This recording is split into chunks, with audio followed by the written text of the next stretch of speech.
Hey everyone, how's it going today? I hope you're all doing great. I'm feeling pretty good myself. And if we're all in a good place, then it's the perfect time to dive into something special together. Today's episode is packed with moments you won't want to miss. Whether you're tuning in for the first time or you've been with us for a while, I'm so glad you're here. We're about to explore some incredible things, and I can't wait to take this journey with you. So go ahead, get comfy, grab your favorite drink, and let's jump right in. There's so much in store, and I have a feeling this episode might just be one of your favorites. Ready? Let's get started. Tuna and Kiet came from two completely different worlds. Strangers, brought together by life's harshest storms. Both had struggled through hardship, pain, and uncertainty.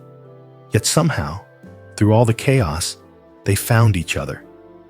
And in one another, they found hope, a reason to keep going, and maybe, just maybe, a shot at building something better than what life had dealt them.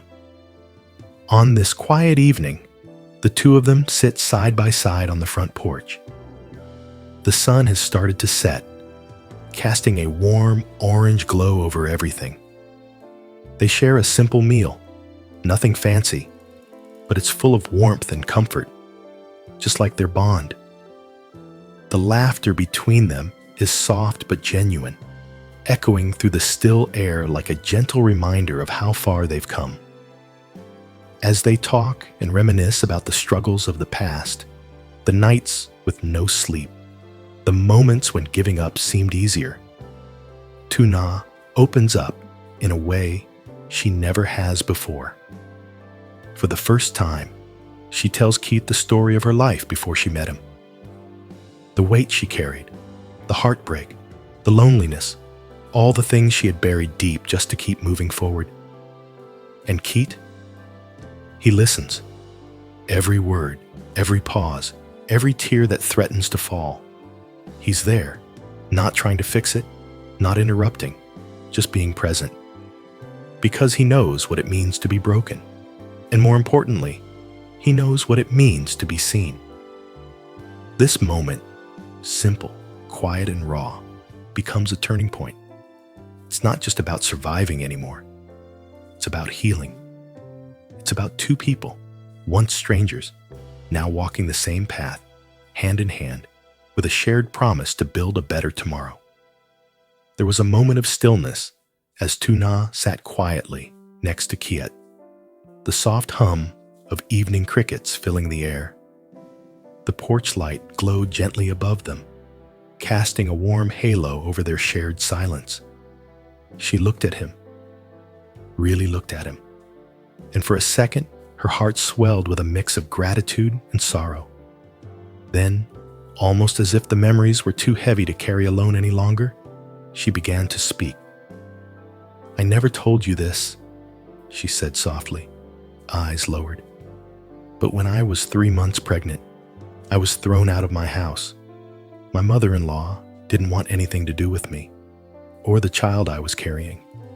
Their child." Her voice caught. "She said I was nothing, that I didn't belong. So she sent me away.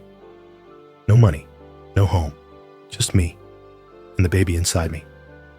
Kiet turned his head slowly, his expression tightening, but he didn't interrupt.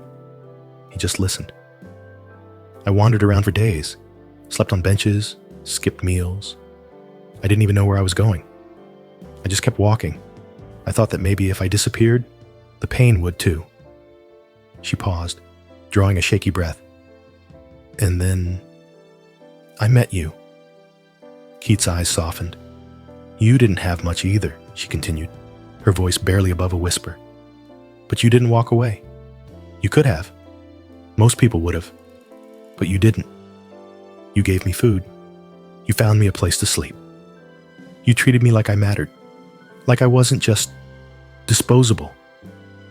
For a moment, neither of them spoke. The past lingered between them, raw, unresolved, but no longer silent. Then gently, Tuna reached out, and placed her hand against Kiet's cheek. Her fingers were warm and trembling. "Thank you," she whispered. "If it weren't for you, I don't know where my baby and I would be. Maybe we wouldn't even be here." Kiet swallowed hard, holding her gaze. Then he placed his hand over hers, his voice firm yet filled with tenderness. "Don't say that," he said. "You're strong, Tuna. You always were. But I'm glad I was there, because I needed someone too. We both did." He took a breath, as if grounding himself in the present. "Let's keep going together," he said. "No more looking back with pain. We've come so far, and I believe we will have a better life, for us and for your child. We'll make it, I promise." She nodded slowly, tears welling in her eyes. But they weren't tears of sorrow. They were the kind that came from being seen, being valued, after so long of feeling invisible. As the night deepened around them, their conversation drifted into the struggles they'd both endured. Kiet spoke of the years he spent chasing jobs just to afford a bowl of rice. Of the nights he went to sleep hungry because he'd given away his last meal. Tuu Nha shared stories of when she would walk miles just to find someone willing to help. Stories of people who turned away, of promises broken, of hope slowly fading, until one unexpected day when paths crossed. There was pain in their words, but there was also healing. Because now, they weren't carrying those memories alone. They were sharing them with someone who understood, who cared, who had stood in the same storm and still chose to hold on. The porch around them seemed smaller now, not because the world had shrunk, but because their bond had grown. What once felt like two people simply trying to survive had become something much more powerful, a quiet, unshakable partnership, built not on comfort or convenience, but on resilience and choice. And as Tuu Nha leaned her head gently on Kiet's shoulder, and he wrapped his arm around her with a silent promise, one thing was clear: this wasn't the end of their story. It was the beginning of something real, something earned, and something worth fighting for. Together, they sat in silence, eyes fixed on the small house just a few steps away. It wasn't much, just a modest temporary shelter, but to Tuu Nha, it was everything. That little house, with its uneven walls and creaky roof, held more love and meaning than any grand mansion ever could. It was built by Kiet. Every nail, every plank, every drop of sweat poured into it came from him, not for himself, but for her and her child. She knew he didn't have much. He never did, but he gave what he could: his time, his labor, his heart.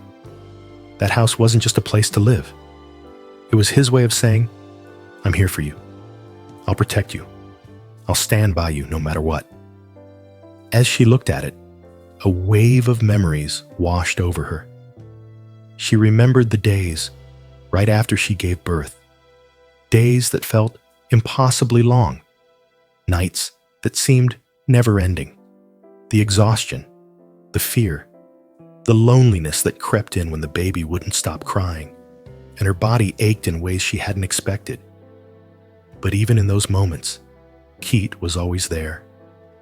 He wasn't perfect, and he didn't always have the right words, but he showed up. When she needed food, he found a way. When she needed rest, he stayed up with the baby. When her emotions spilled over from pure fatigue, he didn't judge. He held her. Thinking about it now, she realized just how far they had come. How many invisible battles they'd fought together. How many quiet sacrifices he'd made without ever needing recognition. She turned slightly, her eyes still on the house, but her hand reached for Kiet's. This This means more than you'll ever know, she said softly. Kiet didn't say anything right away. He just gave her hand a gentle squeeze and smiled. He wasn't looking for praise. He never was. He simply wanted to see her safe, to give her and the baby a shot at peace, at stability, something he never had growing up, but desperately wanted for them. The wind rustled through the nearby trees, and for a moment, the world felt still, like the universe had paused to witness their quiet victory. That little house, imperfect and worn, stood as a symbol of something far greater than shelter. It was a home built on struggle, hope, and the kind of love that doesn't need to be spoken aloud to be felt deeply.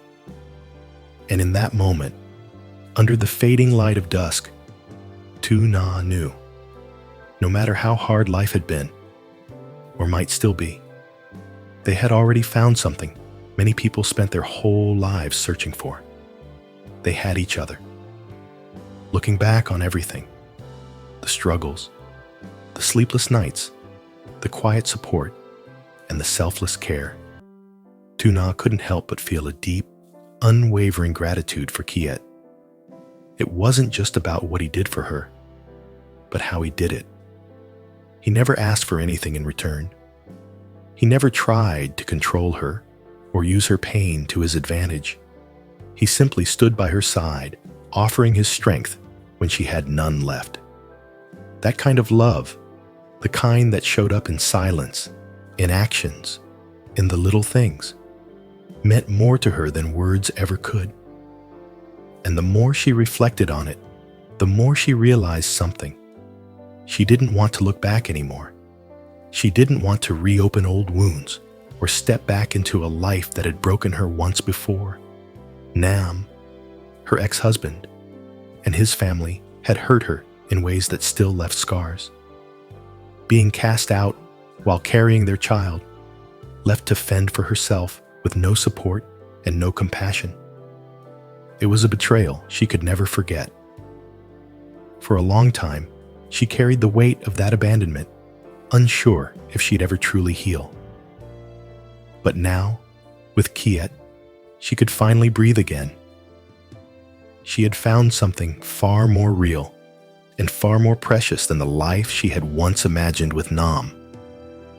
With Kiet, there was honesty, there was safety, there was a future that didn't rely on status or bloodlines or expectations, just two people doing their best for each other. And so, in her heart, she made a quiet but firm decision. She would never go back. No matter what pressures came her way, no matter what promises or apologies might surface from the past, her path was now clear. Nam and his family belonged to a chapter that had ended. Her story had moved forward. And at the center of it was Kiet, the man who had walked with her through the storm without ever asking her to owe him a thing. This wasn't just a choice of love. It was a choice of self-worth. And for the first time in a long time, Tuu Nha felt free. Tử Nha và Kiet đến từ hai thế giới hoàn toàn khác biệt. Những người xa lạ được đưa đến với nhau bởi những cơn bão khắc nghiệt nhất của cuộc đời. Cả hai đều đã vật lộn với khó khăn, đau đớn và bất trắc. Nhưng bằng cách nào đó, qua tất cả sự hỗn loạn, họ đã tìm thấy nhau. Và ở bên nhau, họ tìm thấy hy vọng, một lý do để tiếp tục và chỉ có lẽ một cơ hội để xây dựng một điều gì đó tốt đẹp hơn những gì cuộc sống đã mang đến cho họ. Vào buổi tối bình yên tĩnh này, hai người họ ngồi cạnh nhau trên hiên nhà. Mặt trời đã bắt đầu lặn, phủ một lớp ánh cam ấm áp lên mọi thứ. Họ cùng nhau dùng bữa tối đơn giản, không cầu kỳ nhưng chân thành, vang vọng không khí tĩnh lặng như một lời nhắc nhở nhẹ nhàng về chặng đường của họ đã đi. Khi họ nói chuyện và hồi tưởng về những khó khăn trong quá khứ, Những đêm không ngủ, những khoảnh khắc khi từ bỏ dường như dễ dàng hơn. Tử Nha mở lòng theo cách mà cô chưa từng làm trước đây. Lần đầu tiên cô kể Kiệt nghe câu chuyện cuộc đời mình. Trước khi gặp anh, gánh nặng mà cô phải mang, sự tan vỡ, sự cô đơn, tất cả những điều cô đã chôn sâu chỉ để tiếp tục tiến về phía trước.